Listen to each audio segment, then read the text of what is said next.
You are gonna be so heavily involved in K-pop that I wish you luck. Welcome back to my channel. So this video is definitely one that you guys may not have seen coming if you are unaware that I am a K-pop stan. You might be a little bit surprised about this video, but I have noticed that recently there has been a very high uptick in K-pop standing, and I have noticed a lot of people are listening to K-pop more and more, and I just wanted to create kind of like a little bit of a K-pop newbie slash where to start guide for people who are wanting to get into K-pop but are super overwhelmed, because I do know that the K-pop stan world, K-pop stan culture, K-pop in general can be very intimidating when you think about all these groups, all their members, all the stan names, all the biases and things like that. You will definitely be pretty confused if you don't know anything about K-pop.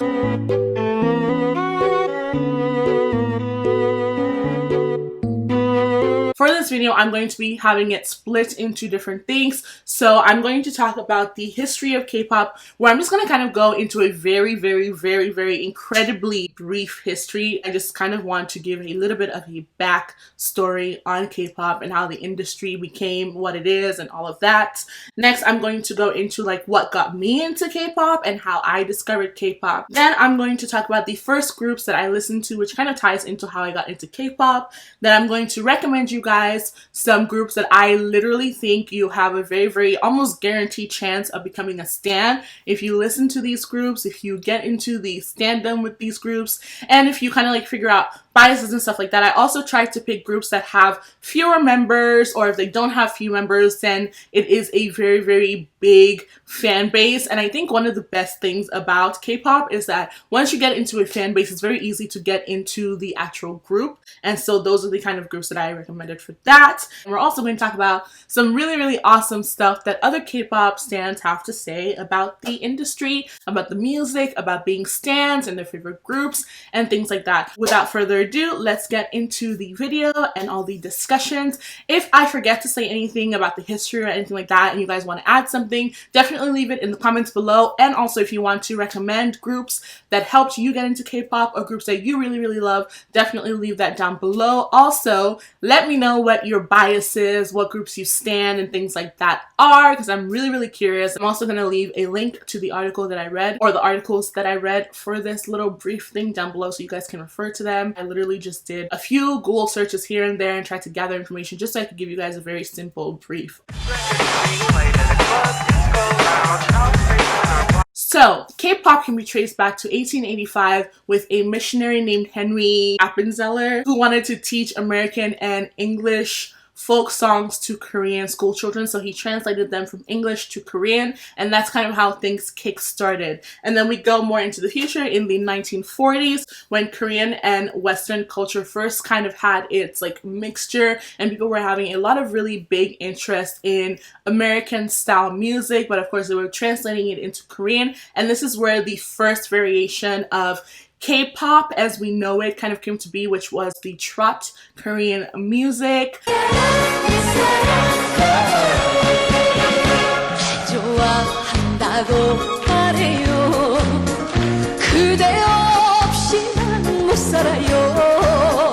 And that was kind of also a variation of the folk songs that Henry had taught these school children. It was kind of like a mixture of that plus some influences from Western culture.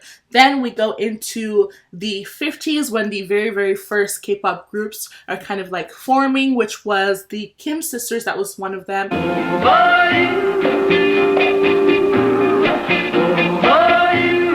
A trio of sisters. So they were like the very first K-pop groups. And oh, so mellow, try to remember. And then from there in the 80s, ballads started becoming more popular because people were doing these like syrupy type of like softy vibes. That became a big thing in the 80s, and that kind of mixed with the Trot music, and it kind of mixed with the music that the Kim sisters were coming out with, stuff like that. So those influences kind of trickled down. And then in the 1990s, specifically 1996, one of the biggest and first actual K-pop groups, like group with like its own theme and everything, came out, and that was HOT.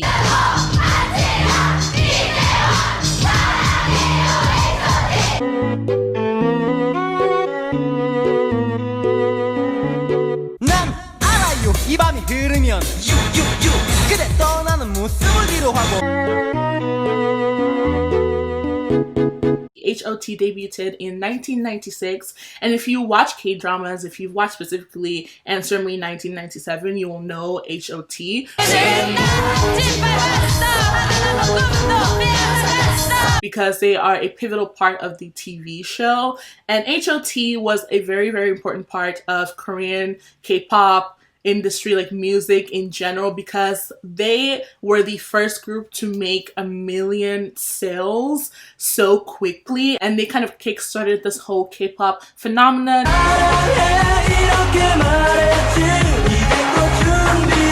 And made it really, really, really popular.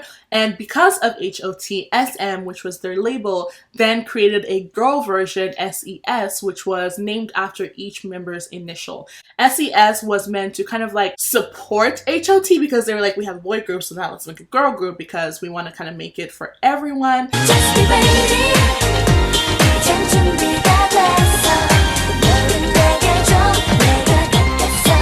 And SES being a massive success, and SM also making such, both groups, massive successes, then kickstarted the K-pop industry into what we know today, and created the stan culture we know today in the K-pop industry. And that's where all these other groups we now know kind of came from, and how things happened. Again, I will link down the article that I read this brief history on down below, so you guys can check that out, because again, all the information I got was from there and from other articles that I read. Now that we've talked about the very, very brief history of K-pop, I'm going to go into what got me into listening to K-pop. So I don't know how many people know this like on my actual channel, but I grew up watching a lot of Asian television. So I grew up watching Bollywood, I grew up watching a lot of Chinese movies, kids shows, things like that, and that trickled into me watching Korean dramas. So the very first Korean drama that I ever watched was Playful Kiss, and I think I watched it around when it was coming out, or literally the year after it came out.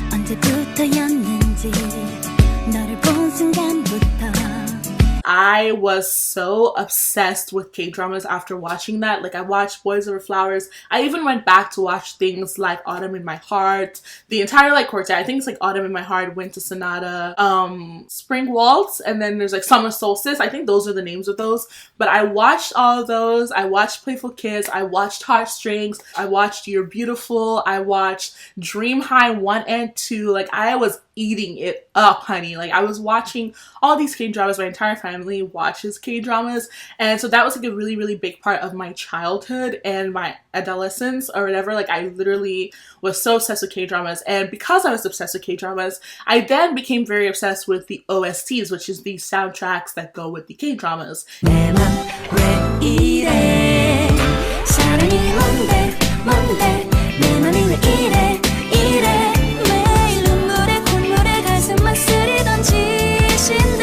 And I started listening to OSTs. Specifically, the drama that got me heavily into OSTs was Heartstrings, because there is a song called You've Fallen For Me in the OST for Heartstrings, and I played that song non-stop. Like, when I say non-stop, I mean I memorized that song word for word in Korean, and at this time I did not know a lick of Korean. I was like, what am I singing? I don't know. Like, I would go on YouTube and listen to the song over and over every single day. Like, it was wild.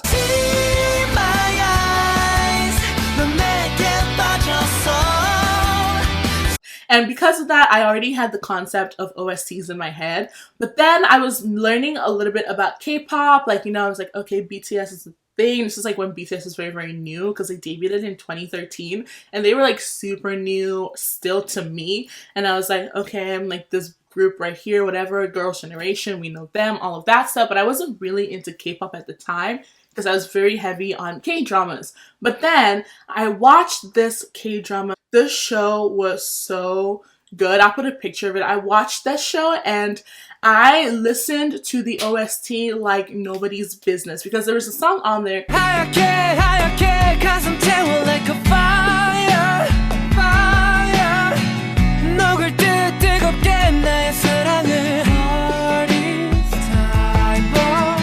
that kick-started everything for me. Then I went into listening to all the other K-pop songs that Monsta X had at the time, and then before I knew it, I was going back to listen to Girls' Generation, Sistar, and I was also listening to Mamamoo a little bit here. Like, I remember I was really obsessed with their song Yes I Am.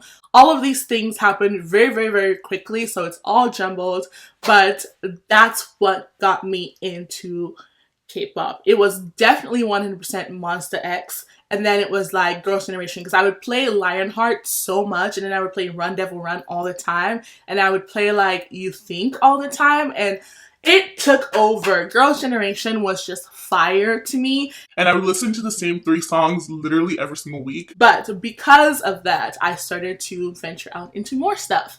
And then I listened to BTS, and that solidified things for me. That was the moment. Like, when I listened to DNA, that was the moment when I sat down and I thought to myself, and I know DNA is very, very, very recent.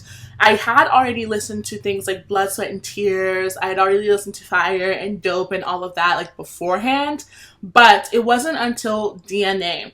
DNA was what did it, like, solidified literally any confusion I had about whether or not I was going to also stand K-pop the way I loved K-dramas. DNA did it. It was something about the visuals. It was something about the energy of the song. Like, it was just very bright, but at the same time, it made you want to get up and jump. And at this time, I had already been pretty familiar with the Korean language because I watched so many K-dramas, and like a lot of the K-dramas that I would watch sometimes wouldn't be translated, so I would just watch them in Korean and act like I knew what was going on. So K-pop didn't feel very, very unfamiliar the way it might to some people who are like first time listening to the Korean language and are kind of like, oh my gosh, what am I doing?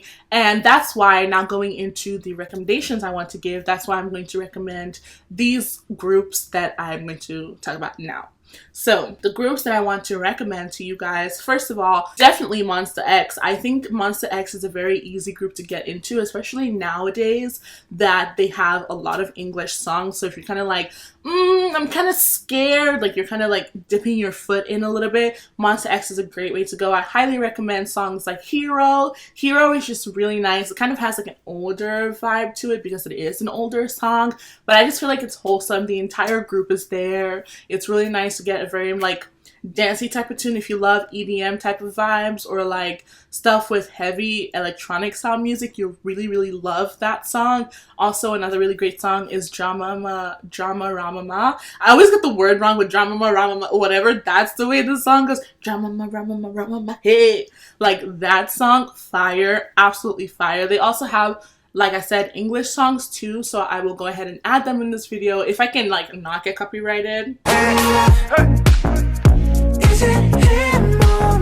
Monsta X for sure, my first recommendation. Next, I want to recommend Red Velvet. Red Velvet is one of those groups that is like sweet and sultry at the same time. Like if you want sweet vibes, you can listen to things like Ice Cream Cake. But if you want something that's a little bit more like bad girl kind of vibes, you can listen to Bad Boy. If you want something that's kind of like sad and soft and like what are my feelings, you can listen to Psycho. Red Velvet is just so good at doing so many different things. Like their variety is amazing. Like they are just so good at every single thing that they try and every single thing that they do. And also Red Velvet is very good in variety show wise. They do a lot of variety shows. So if you're having trouble figuring out who's who in Red Velvet, it's really easy to just look up Red Velvet variety show and you'll get to know the group members way better and way easier. I just highly recommend those.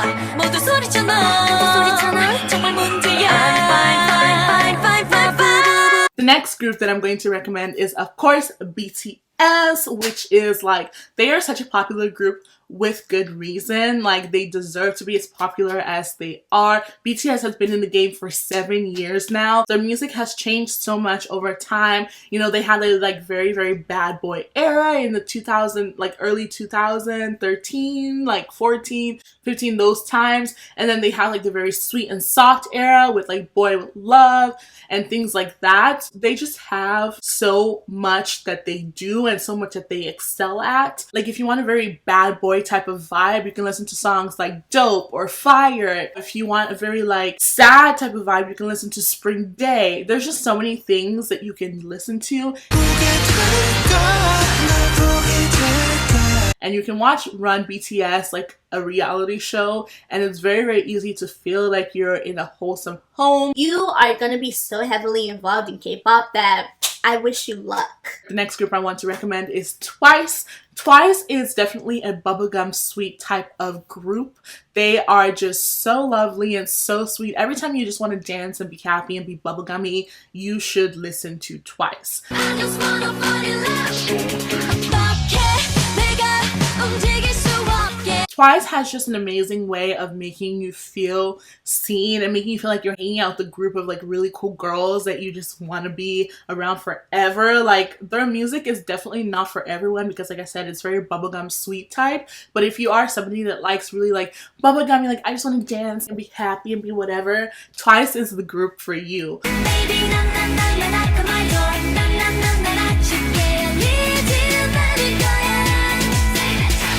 Next, I want to recommend EXO. EXO is just such a bad boy type of vibe. If you're the type of person that loves bad boy books, bad boy stories, stuff where the guys are like mysterious and like, you know, you're kind of like, what's going on there? This is the group for you. EXO is so talented. They are one of the like slightly older groups in the sphere that I'm talking about with all these groups here that I'm like recommending. And they know what they're doing again. They are just so well crafted. Like, their dance moves, their techniques, their visuals are just so amazing. EXO is a group where you're going to be like, step on me, king. And that's all I can say about them. If you're like that type of person where you just want to like gawk and you just want to be like amazing, beautiful, lovely, EXO is the group for you. Some songs that I recommend by EXO are Love Shot and Coco Bop because those songs are just chef's kiss. It's the love shot.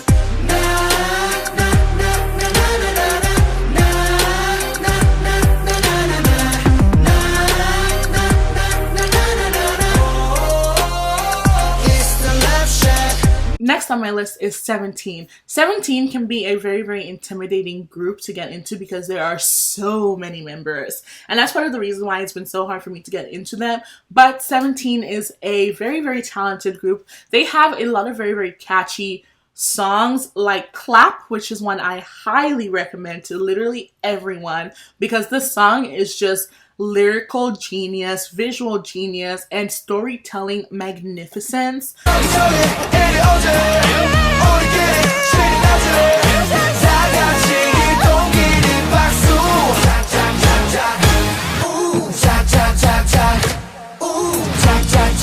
Like I said, they are pretty overwhelming because there's so many members, but a really great way to get to know these members in these groups are to watch variety shows. You can also watch unhelpful guides, which are basically helpful guides to getting to know different groups and different members. And I would watch those over and over and over again when I was first trying to get into K-pop and into groups.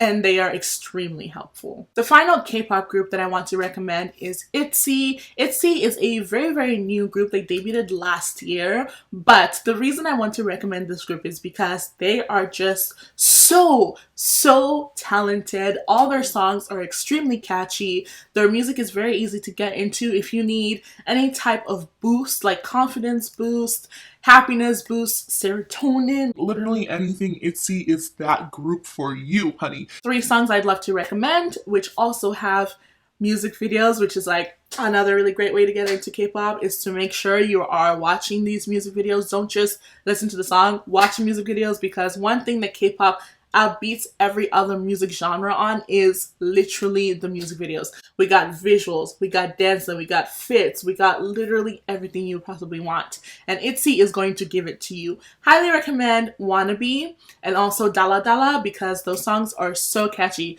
Icy is another one I recommend too. So those 3 songs, Dala Dala, Wannabe, and Icy, watch those music videos because you will thank me. Start with Wannabe because that song is fire. The little shoulder, I can't even do it, but fire. I don't wanna be somebody, just wanna be me, I wanna be me. So those are all the groups that I wanted to recommend, but I do have 2 soloists that I want to recommend, and the first one is Sunmi, and she is honestly so brilliant because she has a wonderful way of making her music videos so entertaining. Like her songs coupled with the visuals in her music videos are just so good. I know that some people might initially be like, oh my gosh, solo artists kind of feel like they'd be boring. Like we're just gonna watch one person dancing and singing. But Sunmi is absolutely amazing. Like I remember when Gashina came out and literally all the K-pop stans, all the K-pop idols were doing the dance. I don't even know how to explain this woman because she's just pure talent. 그래 알겠지 넌 날 혹하게 해 우리들만의 이 드라마에 진짜 주인공은 너였어 baby 그래 넌 오늘도 너답게 화려한 주인공처럼.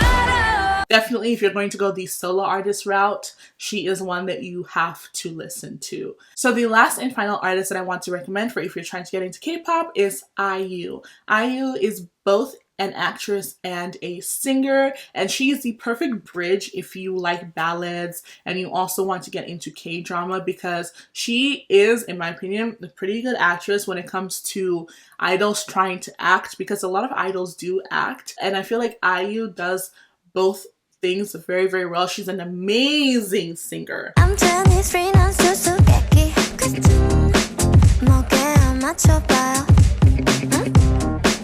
아무튼 history 틀리지 말기 because Highly recommend BBBBB. Bye bye bye bye bye. Highly recommend that, and then also Palette because you're going to get the ballad vibe from her, and Palette is one of my all-time favorite songs, like in general, K-pop, whatever. That is one of my top songs, period. I like it I'm 25 날 미워하는 거 알아 Oh I got this I'm truly fine 이제 조금 알 것 같아 나 Yeah, so those are all the K-pop groups and artists that I recommend if you're trying to get into K-pop. I will also leave down some links down below so you guys can have easy access to all of that because I know that I did go into a lot of different tangents and you guys are probably like so overwhelmed, but I will do a little bit of a recap at the end as well because I know it's a lot, but that's why I wanted to do this video first to kind of give you a little bit of a reference to go back to if you ever get confused and if you're ever like, what was that thing that she was talking about again? Oh my god, what was that thing? What was that thing? So what have I learned as a K-pop stan, you would ask? The first thing that I have learned as a K-pop stan is that you kind of have to go at your own pace. So don't feel pressure to buy every single merch that comes out. Don't feel pressure to collect every single photo card. First of all, with photo cards, you kind of have to be wise about that and decide what you're going to collect, whose photo cards you're going to collect, how you're going to go about it, things like that. So that's one thing that I have definitely learned about being a K-pop stan is that you don't have to keep up with everything because especially with BTS, they are constantly dropping things. So sometimes you just gotta delete Weverse. Sometimes you just have to do it so you don't empty your bank account and so you don't feel extremely sad about the fact that you can't afford anything, and that is absolutely normal. You do not have to collect everything. I repeat, you do not have to collect everything. And you also do not have to constantly talk about that group if you don't want to. You don't have to constantly watch every single V Live or every single music video right when it drops on live. You don't have to do things at the extreme to be a real K-pop fan. You take it at your own pace. Also, you can be a multi-stan. Some people think that if you stan any other group other than BTS, you're betraying BTS. No, you can stand as many groups as you want. BTS does not have to be your first all the time. They do not have to be your ultimate all the time, things like that. Also, I have learned that it is extremely important to be aware and to be knowledgeable about how you interact with Korean culture. Just because you listen to K-pop all the time doesn't mean you know everything about the Korean language. So when you are being educated and you're learning more about Korean culture, you kind of have to also be aware, if it's not a culture that is yours, how to interact with that.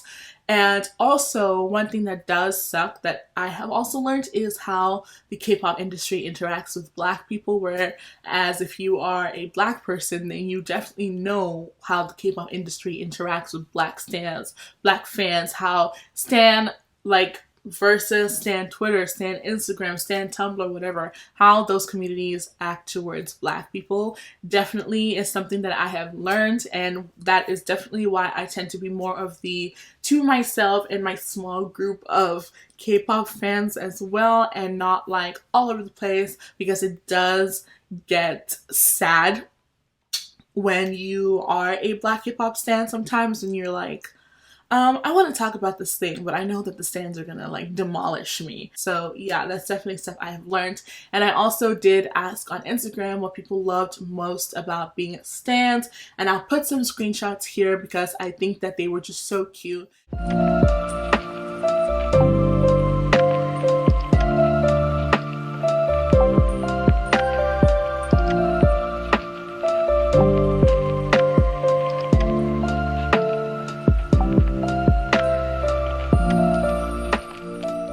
I genuinely love K-pop, and I think everybody should try it out. At least if you're not going to try out the groups I recommended, try and figure out, okay, what groups do you personally like, because it is a very great way to educate yourself with different languages. Like, you know, it's really nice to listen to stuff that's not in English too, because it does help to expand your mind and expand your knowledge and expand your vocabulary and stuff like that. But I do think that is the last thing that I wanted to talk about. This video is super long. I didn't expect it to be this long, but it is super long. Yeah, so if there's anything I forgot, I will add that in here. Again, all of the information that I got on the history of K-pop was from that article and some others that I will link down below. And then I'll also try and link down some specific music videos that I mentioned so you guys can easily find them. And other resources and stuff like that to get into K-pop fandom. Thank you guys so much for watching this video. If you watched until the end, leave a sword, because I have sword earrings today. I don't know if you can see it, but leave a sword emoji down below, or just write sword, and that will be it. Yeah, okay, thanks for watching this video. If you do want more Korean entertainment content, like recommendations, which I do want to do for K-pop or K-dramas, stuff like that, let me know. Yeah, this is fun. This is like inspiring me to do more Korean learning, because I am learning Korean. And it's fun. It's really great. I probably will not be speaking any Korean on this channel because I don't want to get roasted. But yeah, I will check you guys later. Have a wonderful day. Thank you so much for watching. Bye.